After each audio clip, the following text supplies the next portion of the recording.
I'm like right in between the two generations of like the one that was always outside growing up. They were always running around outside, hanging out with their friends, and the one that grew up playing video games all the time. For me, video games and phones became more popular whenever I was like probably like 9 to 12, somewhere around there.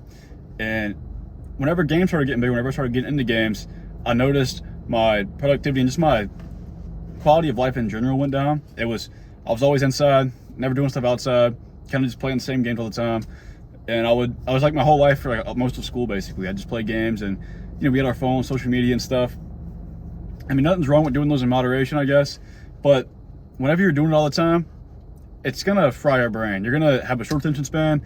You're gonna just be not productive, and you're just gonna be a shut-in. You're gonna lose your socializing skills, all this, and you know this. But whenever I was about 21, I realized that I needed to stop doing this because I had a really tough time. I already had ADHD whenever I was a kid. I had it growing up, and I'm sure it got worse with social media and video games and stuff. But whenever I would sit to try to do like an essay or just do my homework or even listen in class, I wasn't able to do it. I just wasn't happening, not a chance. And whenever, like I said, I was about 21, I tried quitting all these things. I quit video games, and I tried to limit my social media a lot. And I noticed how much better my attention span and just my ability to get work done and be productive skyrocketed, basically. It went up so much. And basically that's what this video is about, is how to get more work done. And as you can tell, it's kind of about dopamine. Pretty much everybody, especially young guys, have dopamine sickness. And especially it's like an overstimulation. And we got stimulants all around. It's basically a drug. Social media, video games, all this stuff's basically like a drug. It gets your brain just constantly looking for the next fix. You can imagine throughout your day, the second you feel your phone vibrate or get a notification, immediately just look at it subconsciously. You don't even think about it. It just happens. You just end up with your phone in your hand, you're looking at it. Don't even realize, and you just end up scrolling somehow. And picture you're about to write an essay, or you're about to try to get some work done for your job, and you're sitting there and you're focused on your own work. You're focused on your work, and then all of a sudden your phone vibrates. It takes you out of your work, and you have to look at your phone and see the notification. You have to, because it's just programmed into you. You've been using it so long, you've always had your phone on you. It's literally always on you. And you just stop what you're doing and grab it and look. And you don't even just, like, the thing is, you don't even just look at the notification. It'd be one thing if you just looked at it and put it back down. But you look at it, and then you somehow end up on Instagram or TikTok or YouTube, whatever it is. You get that notification, and that just makes you end up on some other social media somehow. It just happens. And what I did to fix this, and you don't necessarily have to do it all day like I do. I turned my notifications off completely. I have no notifications except for text messages, like important people too. It's not even just everybody, just important people who I like. I'm like, okay, if they text me, I probably need to look at it. So I had notifications off completely. If I want to look at something, I have to literally go to it and look. And that's very useful. But if you know you have to do some work, just turn it off for a little bit. Go on airplane mode or something like that, just so it doesn't distract you.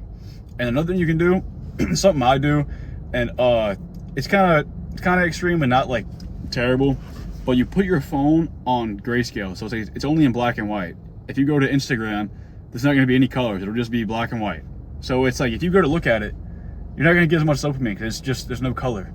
So like all this flashy stuff that pops up, it's not going to be getting you like all up in there like, oh shit, like you're not going to be like trapped in it because it's black and white. It's like watching a black and white movie. Not a lot of people can do that these days. It's not as much, you don't get as much of a rush from it. it's not stimulating. So you can do that, and I have a shortcut for it where I press the power button 3 times. It'll turn on and off. So whenever I know I need to be productive, I turn the gray on. That way, if I do for some reason look at my phone, I see the gray, it's like, okay, shit, I forgot I need to be doing this shit right now. So it's like a cue for me to get back on topic or get back to my work. And I don't keep it on all day because, like I said, if I look at my phone, I don't want to see it in black and white. So whenever I'm trying to get stuff done, I do that. But besides that, I really try to limit my screen time because the phone's the biggest distraction, right? Video games are one thing.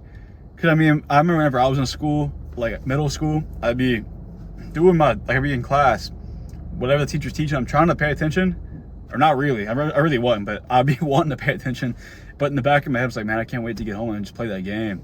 So it's the same thing whenever you're trying to get work done. That the game's in the back of your head, like, oh, I want to play the game now, and it's just a distraction, a constant distraction. And whenever you have that, there's a pretty big chance that you stop what you're doing and go play or go scroll. And it's just something that's a part of us, because it's the same thing with junk food, right?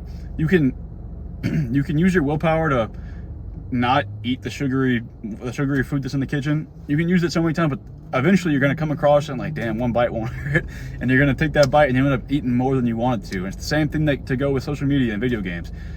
Initially, you'll keep fighting it off. Your willpower's sticking, but your willpower fatigue comes in. You've used so much of it, so now it's just like, okay, just a little bit won't hurt. I'll play for 10 minutes. I'll get on Instagram for 5 minutes, and you do that, and it turns into an hour, and then it kind of goes from there, and you don't end up getting your work done.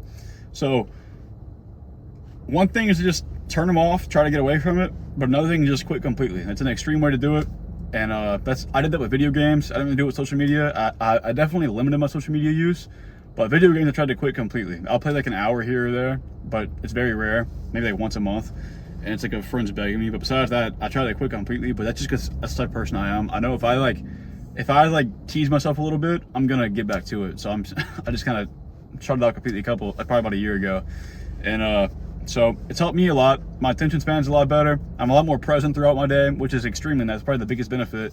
And I don't know, I enjoy life more, because on top of the productivity aspect of it, social media, not necessarily video games, but social media will lower your self-image, lower your self-worth, and it's gonna bring a lot of negativity in your life. So it's another benefit of trying to limit your use of it. But I try to just really be a producer now rather than a consumer. And if I am consuming, I try to make it things that are good, like people with positive content, or like business related stuff, fitness related stuff like that. You get what I'm saying? So I don't know, if you've been struggling with productivity, give this a try. Try to lower your stimulation and get less dopamine rushes from honestly as much as you can, because the less dopamine you have, the more productive you're going to be, because you're going to be looking for things to fill up the time that you would have been using for that. Probably about a year or two ago, I tried the dopamine detox. You've probably heard dopamine detox, like Andrew Huberman, people like that talk about it. And I tried it out, and I went pretty hardcore on it. Did about 3 months. The only problem with it is it's not super sustainable. If you can stick to it, you feel like a fucking superhuman. That's the best my mental health's ever been in my life. My mental health was like through the roof whenever I was doing the dopamine detox, and I liked it a lot. It's just really, it's not sustainable, because there's so many things that you want to do that involve dopamine these days, so it's really hard to stick to it. But it's something I'm definitely going to cycle in and out of my life for sure, because it made me a lot more productive, and a lot of the good habits stuck with me too. So it's just a nice practice to do. If you want to look into that, feel free. It might actually benefit you a ton in your personal life and your personal growth. So maybe it's looking to look into that some. But whole video, I just want to talk about that real quick, and I'm sure it could help a lot of people. It's a little different than my normal videos, but somebody could probably get some good use out of it, so I figured I'd make it. But if you're interested in the content, please subscribe. Make self-improvement type stuff and just things I'm interested in at the time. So if you're interested, please subscribe. And if you got any goals or anything that should happen, I'll see you in the next video.